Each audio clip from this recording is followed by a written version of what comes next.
Saturday is like 100% me, just simply because I'm the one that didn't recognize maybe the moment of, okay, I knew I got through 4 good. I knew 1 and 2, I killed it. So at that point, do I need to continue to go balls out here? The following is a production of Dirty Mo Media. Hey guys, welcome to Actions Detrimental. After Indianapolis Motor Speedway, the Brickyard 400, where Bubba Wallace was your winner in Cup, Connor Zillich your winner in Xfinity, and Lane Riggs winner at IRP. We have plenty of off-track stuff this past week. Y'all want to do a little of that first? I mean, it is at the top of the sheet. Yeah, let's start with your contract extension. You announced an additional 2 years at Joe Gibbs Racing this weekend. Yeah, it was good to kind of get that done, and certainly, felt like it was a comfortable timeline for myself to, feel like I can continue to do it at a, elite level at, for at least 2 more years. You go anything beyond that, you just never know what can happen in that 2-year period, 3-year period, and so felt like that was the best option for me, and obviously gives them some sort of runway to, start planning. What happened? Because 15 years ago, you told Jeff Gluck that you'd probably only race till you were 38 and you were going to get bored of this. I know. I did 12 questions with Jeff, and one of the questions, he just said to me, he was like, you said 15 years ago that you were going to go 37, 38, unless I had a year off and then could come back, and then I said I would go till I was 50. It's amazing what that Mexico break did for me. It might cost you a spot in the top of the regular season standings. I know. I was looking. Is the 11 car leading the standings now? No, you're 6 back. Oh, damn! Truex didn't give me enough points then. It's gonna be close. I mean, it is what it is. I spotted these boys a race. Can you do it? Yeah. I think it'll be difficult. Give me the tracks coming up. Well, we got Iowa this weekend. Iowa, Daytona, Watkins Glen. What's the last one? Daytona's the last one. Richmond's before. Yeah, so those are the 4. Iowa, Watkins Glen, Richmond, Daytona. I need to hold serve at Watkins Glen. And see the checker flag at Daytona. Yeah. It's still, I'm behind, not ahead. So I'm probably going to need a little bit of help. But, yeah, we'll see. I was surprised Chase wasn't as big of a factor. I thought he ran really strong last year at this race. He started back there where I was, but I could tell pretty quickly that he didn't have a ton of speed. Byron obviously ran out. Larson ran up front. We ran up front. So we got about a 1 race gap on Bell now. A little bit of breathing room. I just need to execute. I need to not crash my qualifying car. That'll help. That would have helped. I was thinking the whole time, I know we were talking about off-track stuff, but I thought that after practice, I'm like, this is going to be my easiest path to victory at this track. Just got to nail it in qualifying. If I can start up front, I feel as though I'm looking at the cars that qualified up front. I felt like in practice I was better than all of them. The cars that were challengers, I thought to me in race trim, didn't have good qualifying runs. And I was like, man, just get it and then get that number 1 stall. And the path is going to be rather easy. So are you thinking all this while you're sitting in the car on pit road ready to go out for qualifying? Yeah, when I'm sitting on pit road thinking about it. Yeah, watching everyone's laps, seeing, who's qualifying where. I have my small group of people that I'm thinking, okay, these are my challengers for the weekend.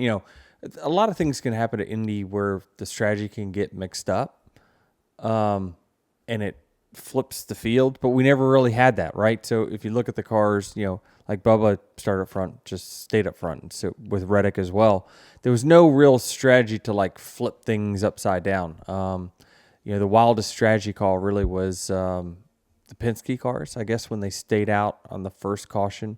They knew they couldn't make it on fuel. They didn't care because they were going to go ahead and flip it at the end of the stage anyway to be up front. So, why don't we see more teams that are lesser? Like, roll the fucking dice. What do you have to lose? It's amazing to me when I saw this, and I'm at the time in the mid-20s. I see the 3 Penske cars up front. I'm like, are they the only ones with balls to do this? Like, what is the big deal? Like, just, if everyone's like, all right, we're pitting now because it can take us to the end of the stage, well, then why wouldn't you stay out? You're going to be a handful of laps short to make it to the end stage. That's just like flipping it, right? They're saying at that point, we plan on being up front within 4 seconds of the lead. We're going to pit, flip it, and when the stage is over and all you guys pit, we're going to be back up front again. So, I don't know. They seem like they've been on it really with the strategy game, and they always hedge towards staying out. That's just a rule of thumb for Penske. They stay out, or they take less tires than everyone else. And they can make it longer on fuel. Yeah. Apparently. Yeah. What happened in qualifying? What led to that wreck? I felt very good about turn 4, which is the alternate start finish line is in between turns 3 and 4 for practice and qualifying. So it allows us to finish our lap, and then versus coasting all the way around, taking another 2 minutes of your time before the next car can go. They move the alternate start finish line back to the middle of 3 and 4. So you cross the line, you run your lap, you cross your line again to take the checker, then you can pull into the pits.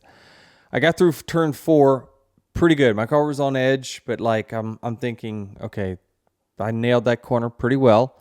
And then I went into turn 1 and felt like it just had a ridiculous amount of grip. It was just really, really fast. I think we got through there like 5 miles an hour or something crazy over the 19 car, the car that was going to be. You were 0.2 of a second faster, they said. Yeah, but the lap wasn't done. There was still more. Yeah.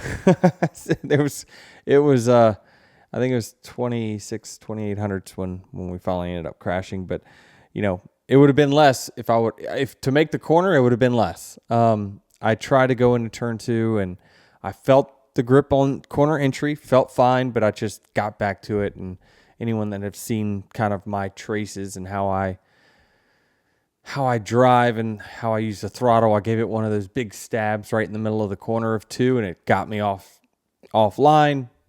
I got up in the stuff, and then it put me in the wall. Did you immediately know, oh, this is it? I'm hitting this outside wall, and then I knew about a second beforehand. Like literally count 1 Mississippi, like that much ahead of time. Corner entry, I had no indication, nothing. Not until I was still part throttle. I gave it one of those quick stabs to get the min speed going, and just couldn't finish it. Your backup car seemed a lot better than what you were telling me it would have been before the race. Yeah, I think it was Chris Gabehart says it's a trailer rat. It's one that has been hauled around for quite some time. It certainly did not have the time and attention that everyone else's primary had. Primarily, we can speak about mine. So yeah, it's more of a basic car. It's got 4 tires. It rolls. And then you try to do your best to put that setup in there. I believe that they didn't have a whole lot of chassis work to do. It was already set up, based off the 11 car, like geometry and stuff. But setup, you got to put all that in. You got to wrap it. You got to put my interior in. There's a lot of work that has to be done. You got to put an engine in. A lot of work that's got to be done. And certainly, these teams spend weeks getting the details right of like this and that and where do you want the underbody and all this stuff. And I knew that certainly if this chassis was a backup, it was not one of the best 28 in the fleet of Joe Gibbs Racing. So it is what it is. And, it was my fault that I put us in that position and went out there with a knife a little less sharp than the one I had. This is all very foreign to me, but so it's a different chassis, but wouldn't all the chassis be made? Like, why is this one so much different? Then why don't they make the chassis the same? It's just a quality control thing. We don't build the chassis. I mean, it comes from technique. And it's just, there's quality control that, some chassis are, pair up better than others. I mean, for all I know, it could have been a wreck chassis, one that, just got crashed. It fell out of tolerances of what a team would deem acceptable. And so they just put it as a backup car. Knowing that you entered the weekend with such a rocket ship and how confident you were after practice, how do you not let all of that eat at you all through Saturday and then into the race on Sunday? I just changed my expectations. I mean, I honestly felt like the chances or the probability of winning this race was 1% or less. Just because of, let's just pretend the car was going to be fast enough and capable enough. Turns out it was, by the way. I would have needed complete chaos up front. Like just lots of wrecks, lots of weird different strategy that would allow me to get on my own strategy, flip the field, then control the race. It was just going to be really difficult to pass 38 cars during the course of 160 laps at that track. It's just, if you don't get it on the restarts, it's just, as you saw, then you just sat there for a long time. If you look at the graphs of changing positions at Indy, it all happens within about 2 to 3 laps, and then everyone just sits in their position until the next stop. There's just not much passing going on, and it's always been that way at Indy, but this car in particular, as we've documented, is the worst in traffic that we've ever designed. Do you feel like by the end of the stage 2, it all kind of netted out even, though, and then all of a sudden you were in a position to win the race? Well, I still was behind the 5, right? So the 5, 24, and those guys. And so I still thought, I mean, I don't think there was a green flag pass for the lead. It's not like I'm trying to pass the 30th fastest car at that point. I've now got a backup going against Kyle Larson in his primary and William Byron in his primary. I was still going to need something to happen different. Like I need to beat him on a pit cycle. Something else has to happen. Even though it looks like we're right there, we're so close, we might as well have been a mile away. There still needed to be a lot of things go our way for us to leapfrog them. And then to start the stage 3, I'm up front. I know we only have to make one more stop. The 5 only has to make one more. I'm pushing him because I'm trying to get him to go. It looked like he was fighting his car a little bit at the time because I knew, and they let me know, that car A, B, C, and D can take less fuel than you. We need you to leg it out. And that's when you heard me on the radio. So I said, well, tell Kyle to go. I'm ready to go. Let's, he's holding me up here. We got to get a gap going. And then that's when you saw the Logano's, Bubba's, and those guys, Tyler, they leapfrogged us on that pit sequence because we didn't get a big enough gap. They had more fuel in the tank, so they could take less fuel.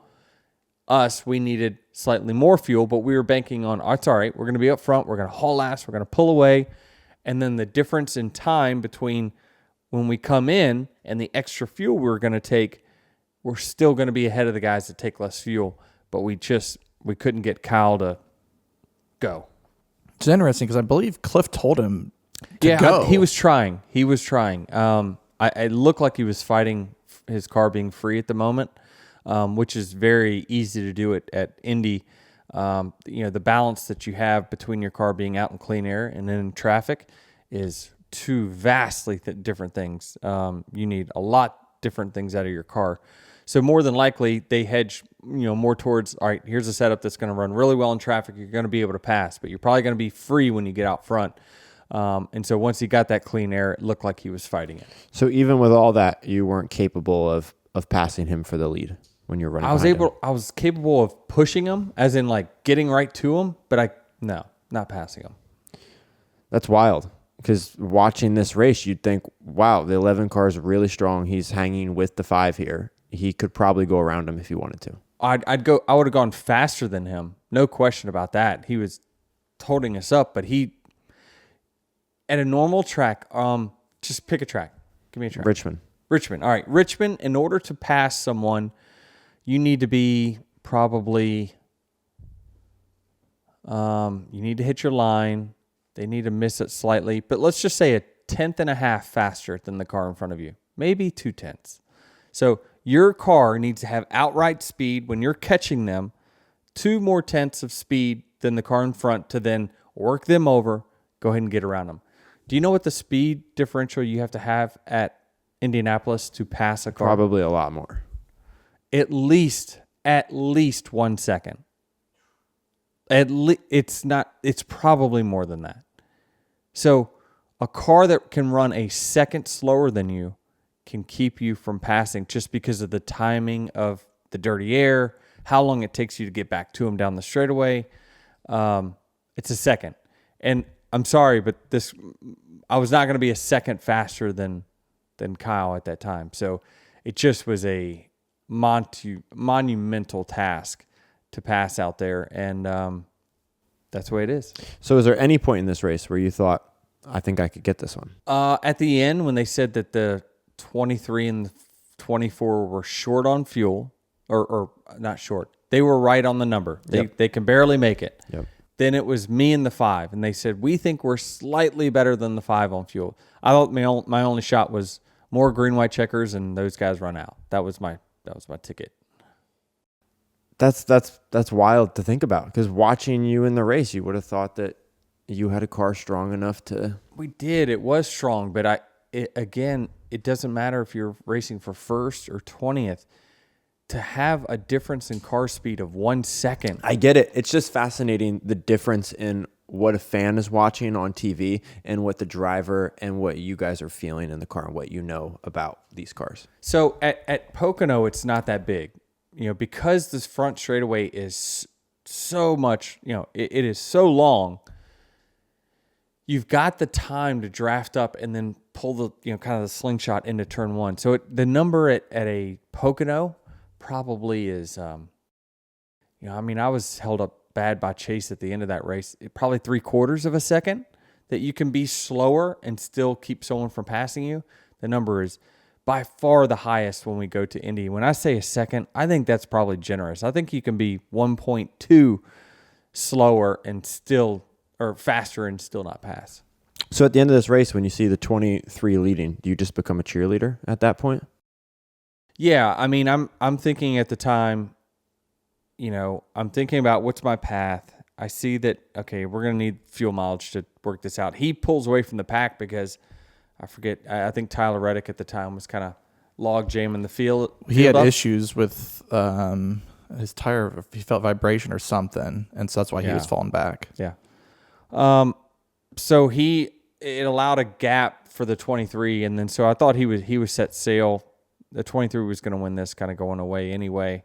But yeah, at that time, I'm hoping he hangs on, because the alternative is if he runs out or he has an issue, it's not like I get to capitalize. It's going to be the 5. Right. And I don't want him having the bonus points. So, at that point, rooting for the 23. How does the rain caution play into this with everyone's fuel strategy? Are they making more time on fuel? Are they losing time because now we're running around the track under caution? How did that play into it? Yeah, I was actually surprised that after the red flag, we ran under caution a lot. Like, it felt like a lot. It was it on TV? It felt like a lot, and I'm like, what do we do? If the track, if it was deemed okay to start this thing and put us under caution, like, be ready, quickie caution, choose green, but it was like caution, pit, choose green. And they needed the track, they needed it to go green sooner than later, the 23 and the 24 did. 24 didn't have enough anyway. But if they didn't run that extra pace lap, 24 probably makes it. What was your mindset, though? So obviously you wanted it at that point to go green, but so at the restart, though, now are you thinking, are you rooting for green, white? Are you rooting for caution, or are you rooting for your driver to get this W? Like, how do you manage that as a driver, your mindset? After where we started, I was content with our finish. I thought that 4th was a terrible place for me to be. simply because it put me in that position to where, and if you notice, I triple stacked the bottom of the track.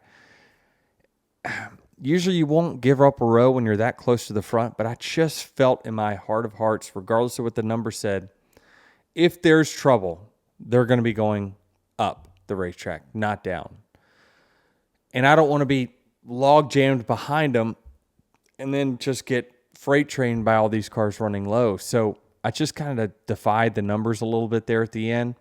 It was the safer play to get a really good finish.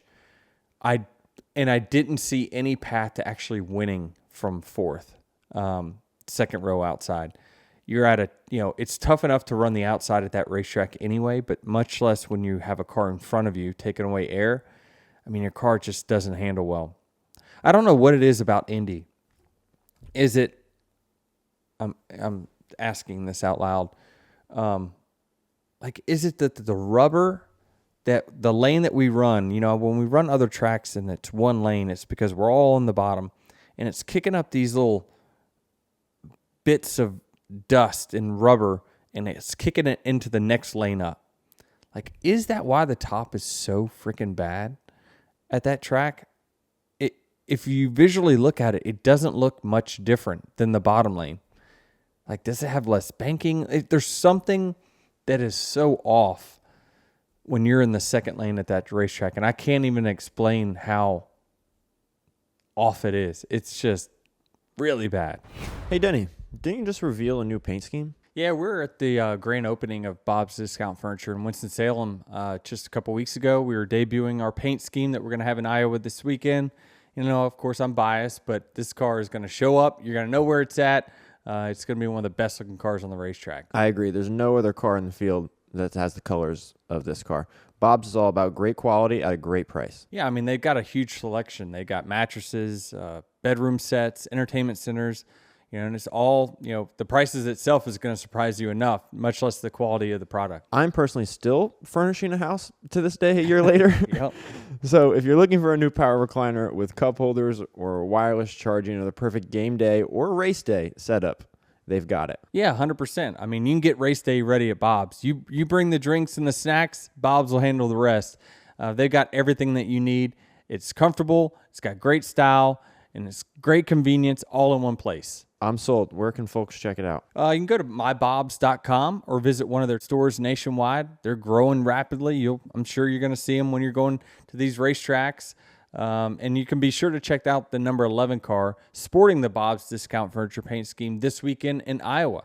So fast delivery, winning styles, it's Bob's Discount Furniture, always in your corner. Was there a part of you when you were choosing which lane you were going to restart there and you chose the bottom of the third row, that if you were to start outside behind the 5, your chances of winning at that point, I don't know, may have been 1%. You could push him, and it may increase your chance to 10%. But now you're increasing his chance to win significantly, which would take away a win from your team. I mean, that played somewhat of a factor. I was more taking the play that, okay, my best avenue to winning was let me choose third row inside, and if the leaders have an issue, say the 23 gets up into the 5, then the 24 is going to have a path low. I'm going to have a path low. That takes me to P2. Another caution comes out. I can win from there. You know what I mean? So I just felt like there's no path by starting fourth to winning the race. I just don't see a scenario of where am I going to... The only way I can get around the front two is I need them to bobble and make a mistake. Or they're going to bobble right in front of me. There's nowhere else to go at that track. So I just felt like that was the best path for me. It had nothing to do with I can't aid the 5 in beating the 23 here. Not really. No, not really. Bubba does get the win, as we talked about, and you get to kiss the bricks as an owner. Yeah, I thanked him for that.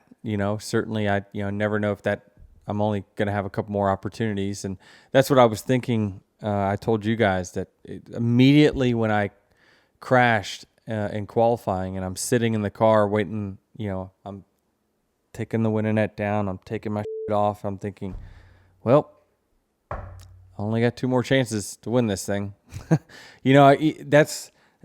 I've always thought in my mind when I go back to these racetracks, it could be Daytona 500 or whatever, how many more chances? And it's like, now that we announced this, it's like, I got 2 more shots. 2 more shots to win this damn race. And I maybe just blew our best chance at it. Is this one going to eat at you? Yes and no. I mean, I'm still very happy with the result. But the team gave me everything they needed to. There's, 2020, obviously leading with 6 to go, blowing the right front. That one stings actually more than any other of them. 2019, crazy fast. I think that one of the years my hood blew up and destroyed the roof of the car.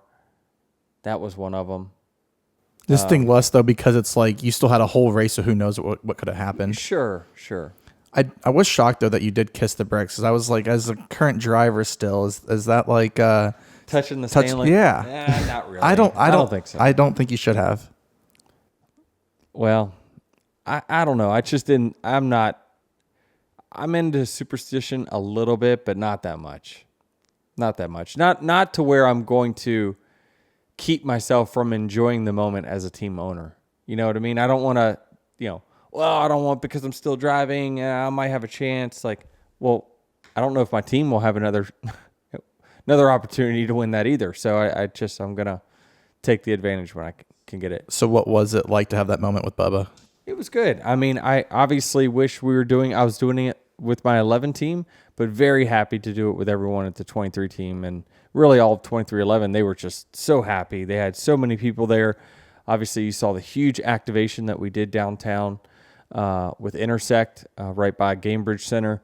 Our team activated huge outside that racetrack. And so we were very, you could just see how happy everyone was. And so that made me happy, and it's all about them.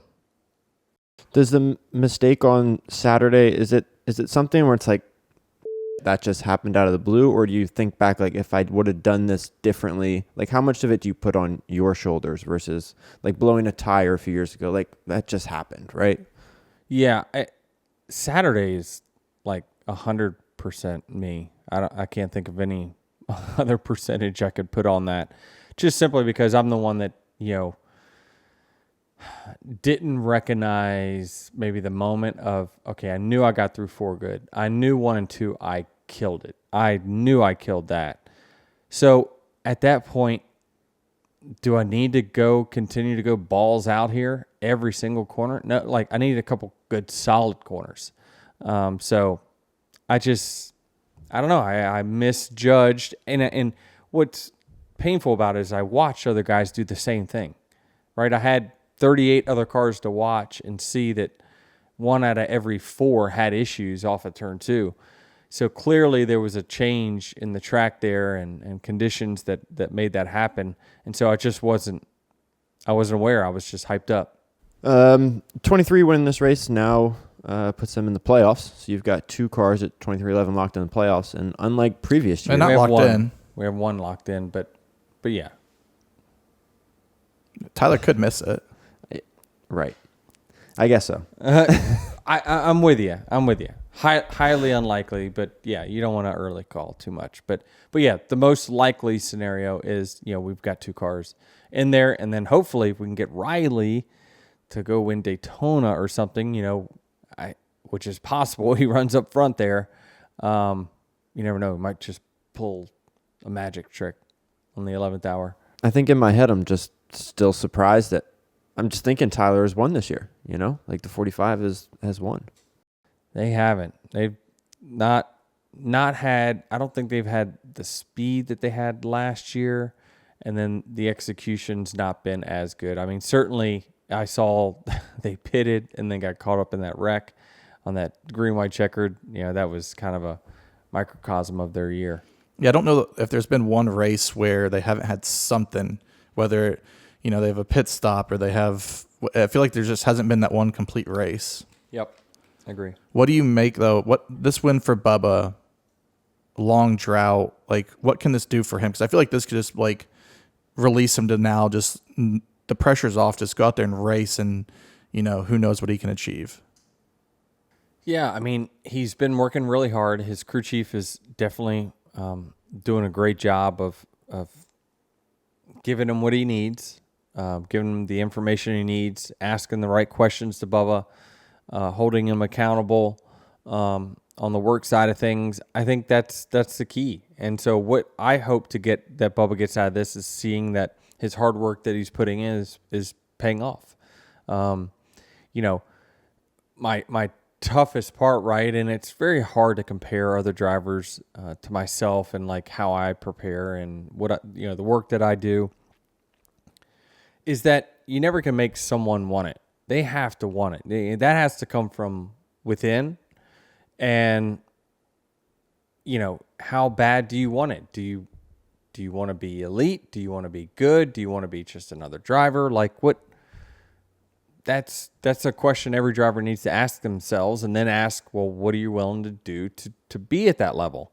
And I think that over the last year, Bubba's committed more to putting the work in, and I feel as though he's matured emotionally. Certainly not. Everyone has peaks and valleys. I think that his valleys are higher now than what they were. You can relate it to having a son or whatever it might be, but it seems like over the last year, performance has gotten better in the 23 for various reasons, and I think a lot of that can be contributed to Bubba himself. This is the first Crown Jewel race win for 2311, isn't it? Mm-hmm. It is. Does that hit differently? Yes, it's not your average race. I mean, this race has always brought the best drivers, teams, engine department, aero department. It's always brought the best out of everyone. Now, it's a little different nowadays, obviously, because of the next-gen car, and they're all more similar than what they used to be. So it's not a total showcase of that. But look at the guys that were battling up front, right? It was the 5, the 24, the 11, the 45. The 45 was up there. Like, stop me if you heard this before. It's the same 4 to 5 every single week. So, it certainly, regardless of how hard it is to pass, it still is, one that brings the best out. And so, yeah, it makes you feel good that the 23 team was able to bring a car fast enough for Bubba to drive it as well as he did, and certainly execute the restarts, all those things. Like, it's just a very gratifying win. Hey, this is Dale Jr., and for the latest Actions Detrimental gear, go to shop.dirtymomedia.com. We've got plenty of options for you. We're adding new stuff all the time. That's shop.dirtymomedia.com. Some other noteworthy finishes here. Katherine Legge finished 17th in yesterday's race. Very noteworthy. I mean, I just feel as though, wow, she is getting a lot out of that car. Now, in practice, I would have said, whoa, holy cow, danger, 78 car. But, they don't have any testing, probably no data or anything like that. So when they hit the racetrack for the very first time, who knows where their travels are at? Like, are they hitting the track? Are they not? They're one of those teams that, puts their thumb in the air and it's like, I think we need to probably be here this weekend, right? And so that's a hell of a way to put it. Well, you think about it, Jared, like how many people worked on Denny's backup car? More than they have employees. Yeah. Far more. I feel like that's just tough to understand sometimes. Yeah. So when you put it that way, it puts it into perspective. And so it's just, I can't be stated how impressive she's been. I mean, it's not like she's getting 5 lucky dogs and getting back on the lead lap and squeaking a finish out. Like, she's staying on the lead lap at these racetracks and battling some of our better drivers for teams finishing position. That's with a car that is clearly not up to snuff compared to what she's racing up against. So that's what I always think about is you always say, like, if you have a 20th place car, can you finish 15th? She didn't have a 17th place car yesterday, but that's what she got. Yeah, she optimized her day. Yeah, and for the team, it's all about performing right, not making mistakes. You can't finish there without making a mistake. Exactly right. You want to shift back to some off-track topics? Sure. NASCAR announced this week that it'll be running the San Diego course next year, which will be on the naval base out there, and they did it with quite the production. It was a hell of a video. I thought it was good. Yeah, really good. It's good to see them, spend the time, spend the money to promo that thing right. It certainly was a great job, and I'm excited to go to San Diego. Certainly, if we were gonna stay on the streets somewhere, I've advocated that I'd like Chicago. I think we should stay at Chicago. They're gonna work out whatever deal they've got with the city there, and maybe hopefully I wouldn't count on it. I think it was more of a soft breakup than anything. San Diego's a good alternative. When you think about cities and, okay, now we're back in Southern California again. That should be good for, hopefully our sponsors and, do some activation out there. Obviously I don't know the layout. You kind of see like somewhat what it could be. They said close to a 3-mile track. I mean, that's a really long track. So we'll see. I'm going to stay positive about it because it looks like it's going to be very cool. And certainly the city's one that is a great place to go. Don't have much else other than that. I mean, with these opportunities, right, it's all about making a splash. If the bigger splash that NASCAR can make, the more worthwhile it is for your sponsors, I imagine. I mean, maybe the racing probably takes a backseat here. Yeah, probably. But I mean, I'm sure that like they'll have something really cool with the military. Like, yeah, it has a chance to be definitely bigger than the actual race itself. There was a discussion about the playoff format on social media this week. Was there? It was a discussion. I don't know. We can call it whatever you want to call it. But NASCAR Radio, where was this on? Sirius XM. Sirius XM. Channel 90. Yep. Larry Mack and Danielle Trotta were talking about how, I guess I'll just read it quote for quote here. Danielle Trotta, co-host, suggested a racer on the current playoff committee badly wants to go back to the pre-2004 ways of doing the point system, which was the Winston Cup system.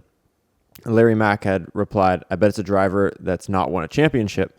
And then everyone assumed that he was talking about Mark Martin. Later, Larry tweeted that he was not talking about Mark Martin, and perhaps he was talking about you. Because it makes it better if it wasn't. Because he said it was right. an It's active okay driver. it's okay to just hate on Denny. Everyone's okay with that. I think, my opinion, Danielle was definitely talking about Mark. She even referenced Mark in a tweet afterwards. And then Larry was probably referencing me. I don't think they were on the same page. I'm serious. And then I guess Larry said, if you would listen closely, it's a driver that's active and on the council. He never said that. We listened closely, and Larry never said that. He was backtracking. Yeah, I mean, this is just our gossip section of the week. But you've never advocated for this Winston Cup system in the first place. I have not. That is correct. So, let me just tell you my problem with mainly the characters on not just this show, but there's others, but it's mainly this one, is that I've never seen another sport that continues to question what their star athletes say than this one here. Like, if a NFL player says the NFL really needs to look in these low blow hits, I can't contemplate in my head another NFL show that says, who's that guy to say that? He doesn't have the credentials to be saying that. He doesn't know what he's talking about. And that's what the people on that channel typically do time in, time out, is that they'll take what someone says. If they might even use this week, Denny Hamlin said it was hard to pass. He must not have been in that car when he was driving from the back to the front. He didn't know what he's talking about. That's what they'll say. They continually question the people that actually have the credentials to give an opinion. That's my problem with that channel. And it's not just this show, it's primarily this show, but this is others that can, continually bash down the people that give them the content and the sound bites for them to, it's supposed to stir a discussion, not an attack on them personally. Does that make any sense? Yeah, like if Larry doesn't like the idea, you can take that idea apart in all the ways, but yeah, tell me why that idea is wrong. But you had a personal attack, and it was, well, he doesn't have a championship, so he's not allowed to have the opinion. Is what it came. Am across. I missing something? Does Larry have one? No. Okay. So should we not listen? That's what I. Yeah. It doesn't make sense. It's just a way for them to stick their nose in the air and act smarter than they actually are. This was carried on the teardown last night, and Jeff was talking about his involvement in the playoff committee, in the playoff subcommittee, and he had mentioned that it's unlikely that there will be any changes because the committee's just so far apart on this, and we're just so late in the season now that next year we'll probably continue with this one. And he admitted, yeah, that's the tough part, right? And I think he said enough to where I can expand on it. Is that... Well, before you expand upon it, so he admitted he was on it, said you can't out whoever else is on it. Yes, I am on it. Okay. Yes, I am on it. Proceed. Those on Channel 90, clearly they would like my opinion. Clearly y'all are not on it, so they don't want to hear your opinion. I will say that most of the room, if not all of the room's general opinion, is that the one race thing needs to go. There is, when you ask about what do you think of the current, no one ever tries to throw mud on anyone that has won a championship under this format, but there is a large concern of the legitimacy of it, which is very valid. One race is just not the way to do it. And stop comparing it to the Super Bowl because that's a 1-versus-1. The other 30 teams are not on the field, tripping you and tying your shoelaces together, trying to keep you from winning. Like, it's not the same. Stop. I love these people. They love to compare us to other sports when it's convenient to their narrative, and then totally ignore the fact that we work as drivers as when we get younger to make it to the top level. And all these teams do is spend tremendous resources week in, week out to build the best and the fastest cars possible, and they hire the best and the fastest drivers that are possible to go out there and get the best result. But you must create a larger sample size to crown your champion because in one race, anything can happen. Anything could happen. So everything that I work for can get taken away by someone else that has nothing to do with this championship battle's his mistake. I would have loved if David Starr would have not hit the wall at the end of Phoenix a few years ago. But that's what happens in races. It affected my chances of winning a championship. Kyle Larson loved him because he went from being the worst car at Phoenix on that day to winning a championship a few hours later because of that one caution moment. We crowned a champion that was going to be fourth. He's now the champion because of this pit cycle. That's just not the right way. Not in racing. That's why other motorsports series have not adopted this, because I believe you need to legitimize your sport first. The people will tune in.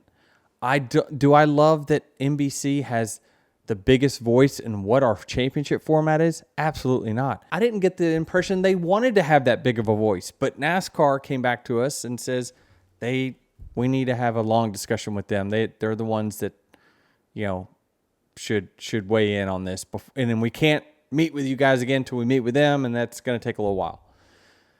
So, yes, I hate that the schedule, the schedule's now we're pressured to put the schedule out but we don't even have a format yet. Guys, we started this 9 months ago, 8 months ago. What do we, I don't think it's that hard, truthfully. And now, there's a lot of different formats that are better than what we have. Now, can you just take, as a Band-Aid, do you just take the current and you up all the bonus points? So that, that's... It doesn't feel like a Band-Aid's the right solution. It's not. But these guys are now behind the schedule again. We were supposed to have some sort of change this year. We didn't. And as a person that now only has a couple years left, I told Jeff Gluck after, I was like, if they get a legit format down, I might go longer because I feel like my chances would be better on a more typical sample size. The one race, I don't know. My chances are 25%. If you go to 36 races, I think my chances are better than that. Can you imagine if we had a full season this year right now? It's a barn burner. And it's with the best freaking teams. There's no question about it. There's no legitimizing those final four. Look at the numbers. These are the best four. And so it sucks that we've gotten behind the clock somehow and gotten behind the schedule, but I shouldn't be surprised.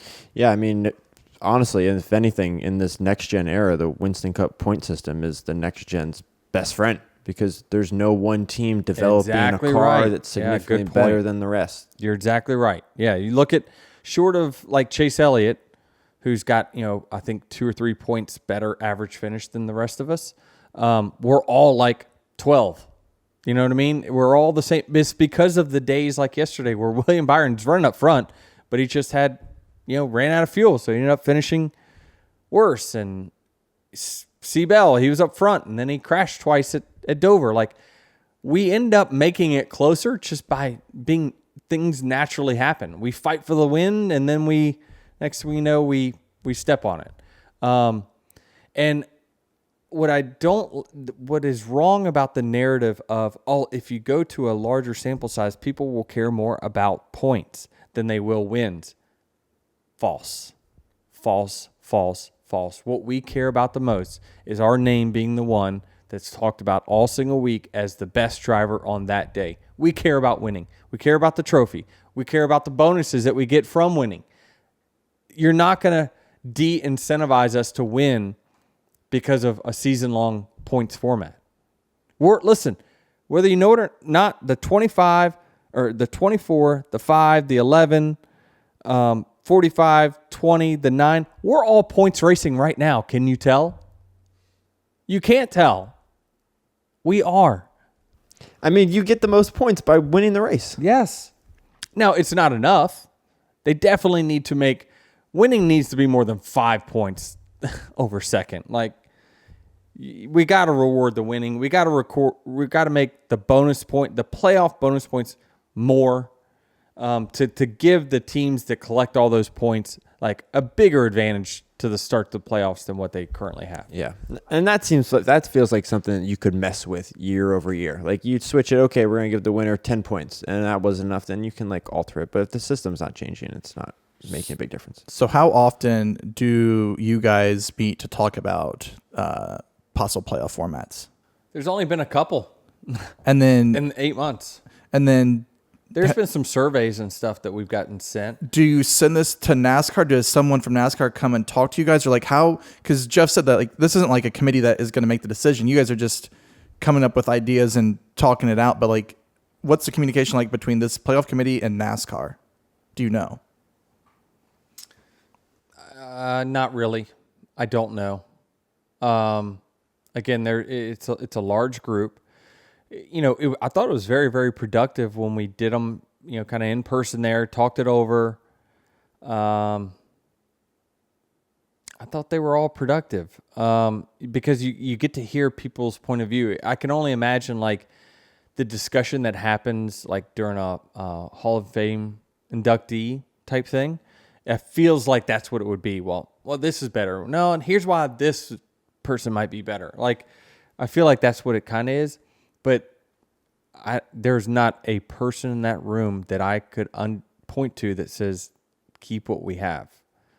So in my opinion, whether the schedule comes out or not, it's never too late to make a right decision. And the right decision is do something different than what we're doing right now. If you guys need just an average crazy fan on the committee, let me know. I'm available.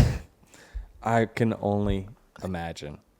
One more topic of discussion. Okay. Austin Hill.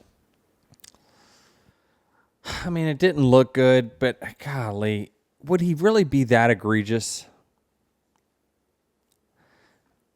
The only thing I can think of, right? I'm looking at it. I try to give benefit of the doubt, right? I think Austin Hill, because the fans generally don't like him, is not going to get the benefit of the doubt. I think, I've seen some Martinsville races where it's like, I ain't giving that guy the benefit of the doubt either. Like, just, bullying his way through. But I'm thinking about being in his position, and he gets turned sideways, and you're trying to hold on to it. I'll say this, that sometimes, and actually most times, when I'm correcting that big of a motion, I'm usually letting the wheel slide in my hands. Because, you can't, it's hard to full go this way, you can't do it quick enough. So it's best to just let it go on one side, catch it with the other, and that's how you correct. Or that's how I've done it a few times. The only thing I can think of that made his car go sharp left into the 19 is that the wheel was not done spinning in his hands. Or when he grabbed it, right, when he's turning it, correcting it, he lets go, he catches it, and gets correct, but then he holds the wheel, and now the wheel's he's not holding the wheel in his normal 10 and 2. If the car was going straight, he's now actually holding it in a different position. I know his hand's right here, but you got to understand what I'm saying is that the wheel has clocked because he let it spin on his hands. So this is not straight up anymore. This could be the front wheels are turned that way. I'm just coming up with a theory. That's all. It looked like he right rear hooked the 19. I'm just saying there's no way he can be that dumb. Have you met some of these drivers, Denny? When you guys put these helmets on. I hear you. And it feels like, if there's anyone that would kind of fly off the rails because someone ran into him, it's probably him. But I just feel like there's an opportunity that he let the wheel spin in his hands to try to correct quickly, which he did an amazing job of. And then when he grabbed onto the wheel was no longer straight up. It was turned to the left. That's my theory.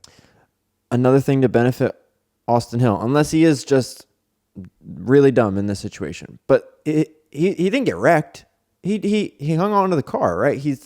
If he hangs on to it, he loses 1-2 spots. That's right. He ends his race by left hooking. Right. Eric here.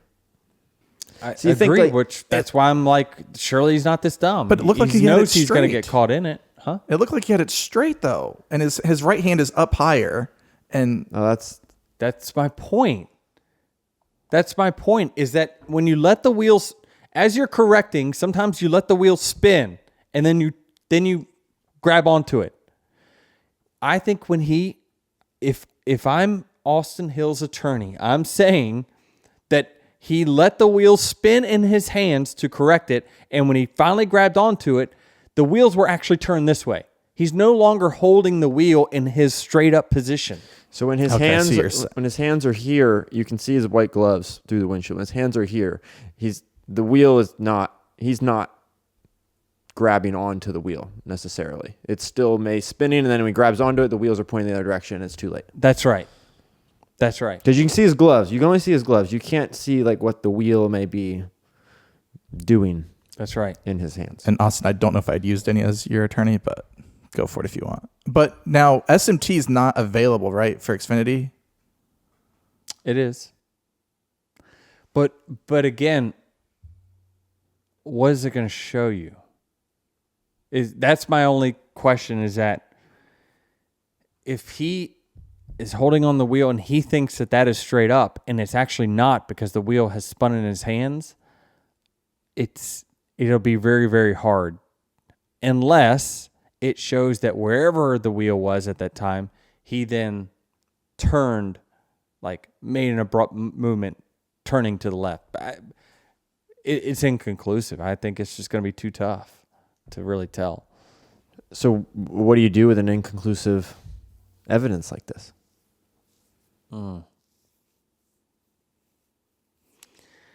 If I'm NASCAR, what do I do? You took his race away. He finished 30-something. He was probably going to finish there because of the wreck anyway. But so he somewhat paid for his own mistake. I don't know. I think you.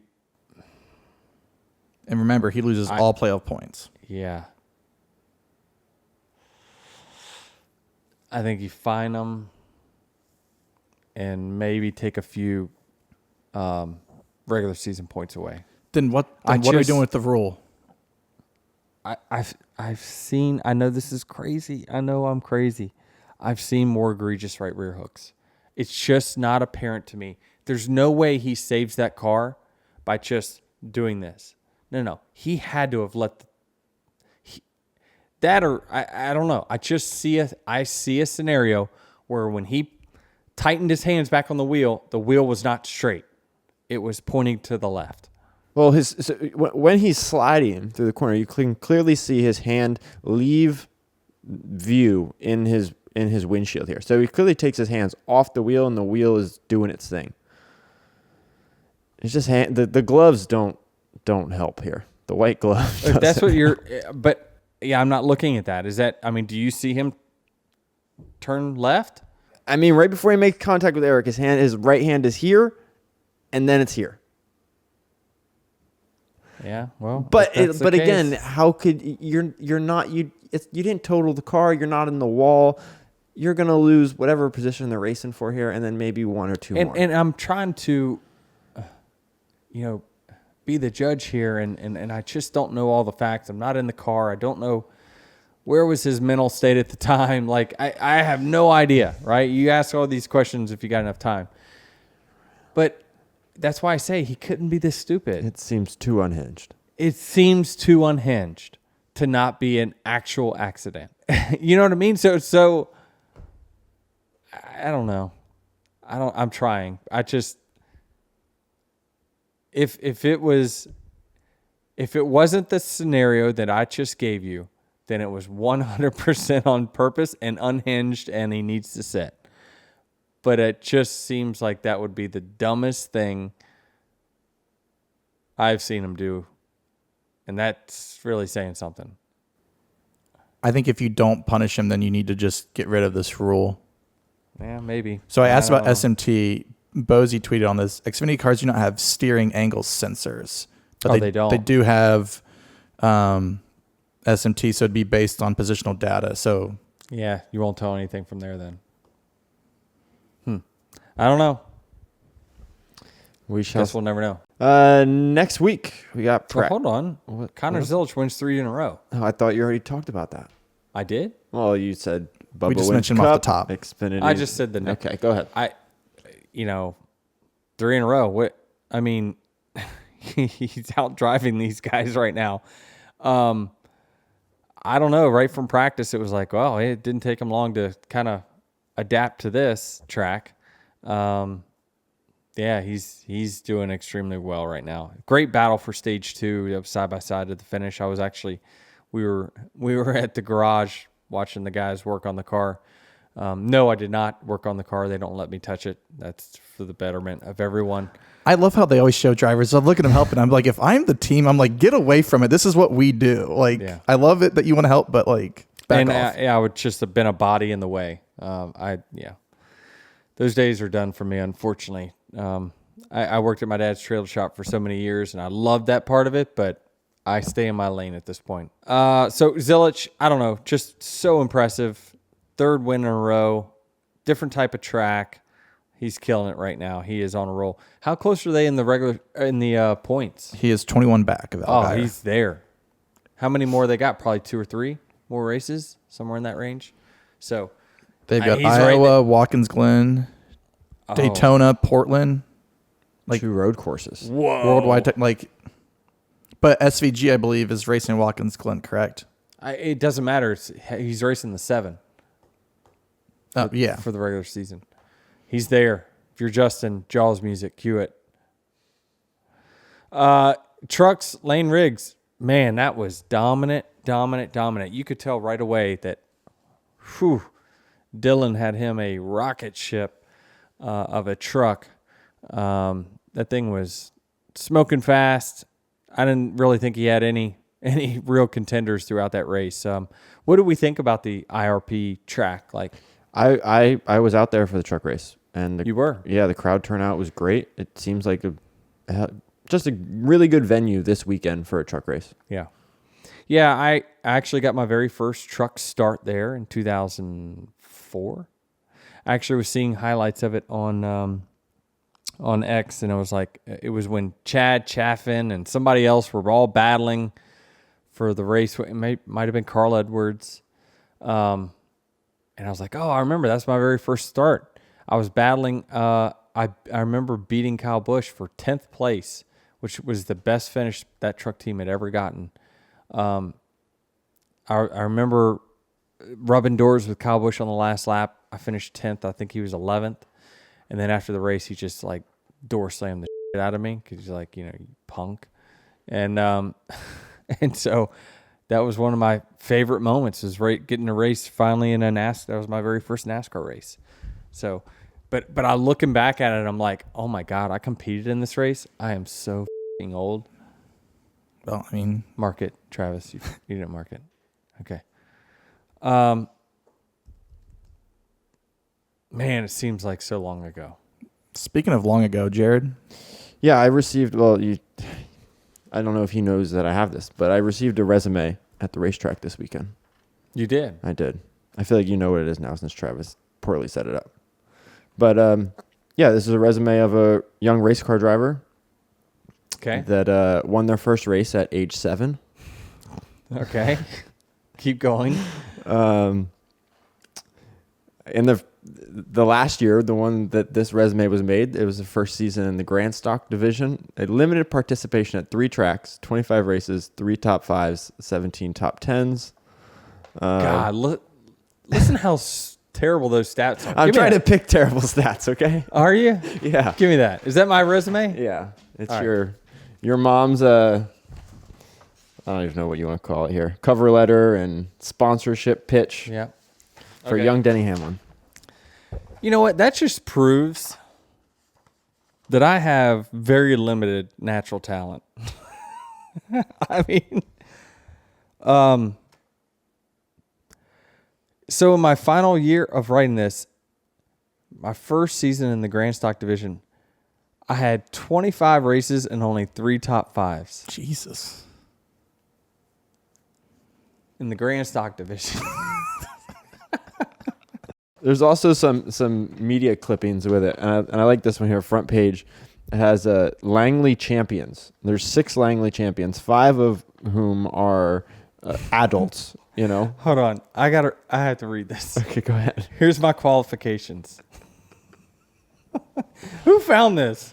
Your mom. She didn't show it Oh to you my on gosh. The hoarder. Okay. Here's my qualifications. It's hard for me to say it without laughing out loud. I combine excellent driving skills with a thorough understanding of car setup to ensure the delivery of maximum performance from both man and machine. Is that ChatGPT written? I don't know. This still applies. I set and achieve goals. A strong drive to succeed has produced a competitor who challenges the best. Number 3, an enthusiastic team player who supports and cooperates with crew members to ensure quality results. Number 4, high level of awareness. I have an excellent ability to think fast and take advantage of opportunities created by other drivers while racing. wow, my mom, she kind of forecasted. I feel like these are my traits now. And the last one is I persistently promote sponsors during media exposure, personal appearances, and promotional events. Here's Denny Hamlin, Langley champion, occupation, high school. I attended Manchester High School, 12th grade. I was employed at Chesterfield Trailer and Hitch. I support Cystic Fibrosis Foundation. And if any references, I have many VHS tapes of races available upon request. Fantastic. And this is my Carl Edwards business card moment. No, here it is, right here. Oh man, time flies. Driver. Had we we never could have imagined, right? Holy cow. Just awesome. Yep. Yeah, that makes you appreciate all the stuff that my mom keeps. I mean, she still got my Subway shirt, and I'm a sandwich artist. From when I worked at Subway. Let me tell you what prompted this. My mom lost her as she should. We had somebody reach out to us and say, we just bought a storage unit, and because someone didn't pay their bills, and it turns out it looks like it's yours and it has all your personal belongings in it. And we're like, what? And he's like, yeah, you might want to check this out. And he sent a bunch of pictures over. I'm like, holy crap. I got to call my mom. So I called my mom. I was like, hey, this guy's got a lot of our old photos and albums and all this. And she immediately lost it. She was like, oh my God, like how did this happen? I guess how it happened is that the credit card that it was reoccurring just expired. I thought they would have reached out to us. I never got a call. No one, whoever's in charge didn't get a call. So they just sold it. And it had like all my old go-kart stuff, mini stock stuff, personal belongings, personal photos. Were you able to? He was really nice. He got most of it. He's like, listen, I sold some of it. I didn't before, he's like, I sold some of it, some of the stuff that I had. And then I started digging through he was like, oh, this is their personal garage. Like, this isn't like just a fan garage. Yeah. He thought it was just like a fan thing. And then he was like, no. But thank you to whoever that gentleman was that bought that and then returned the items. The last little anecdote about your mom, because she's a badass, and she was saying yesterday in regards to these sponsorship pitches that the marketer or whoever it would have been at one of the tracks when you were younger came to her and said, Mary Lou, you can't sell billboards at our track. That I sell billboards to sponsors. And she said, no. I'm going to buy the billboard from you and then sell it to another sponsor. She's so you'll get your $5,000, but I'm going to get $6,000 and then $1,000 is going to go into your car. Right there. Mama, she knows best. What is that? Is that a picture of my team? Yeah, these are your I got to see media this thing, but we won't go through it on this podcast. media exposure and your sponsorship pitches. Wow. Okay. While Denny's looking at that, next week, Cup Series is at Iowa Speedway. Practicing qualifying is Saturday at 1:30 p.m. on True TV, and then race Sunday at 3:30 on the USA Network. HBO Max will have in-car cameras and audio. That's right. This is the first. We're making the switch, folks. We're making the switch. This is the first race on NBC, on the NBC broadcast channels. So we'll get Lee Diffie, Letarte, and Burton, right? Yeah. Lee Diffie. That'll be exciting. And then I got a review here from Bo Roper on Spotify. Hate to say it, but the longer I'm a fan, the more Denny somewhat wins me over. Probably won't be my favorite driver, but I'm beginning to at least like the guy. That's all we can ask. And remember, I'll leave a 5-star review. You can, as I told Travis, I saw a tweet at me that said, how come you don't read reviews? I'll happily read anything you want to say to Denny, but you have to leave a 5-star review with it. So go ahead, do that on Apple, listen on Spotify, leave a comment, and then on YouTube, hit subscribe. Appreciate you taking that away, Jared. I'm done. I got nothing else. I'll see you guys after Iowa.